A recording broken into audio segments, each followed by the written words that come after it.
नमस्तेऽस्तु महामाये श्रीपीठे सुरपूजिते शङ्खचक्र गदाहस्ते महालक्ष्मी नमोऽस्तुते।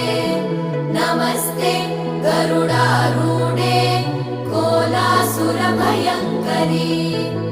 सर्वपाप हरे देवी महालक्ष्मी नमोऽस्तुते। महादेव्यै च विद्महे विष्णुपत्नी च धीमहि तन्नो लक्ष्मी प्रचोदयात्।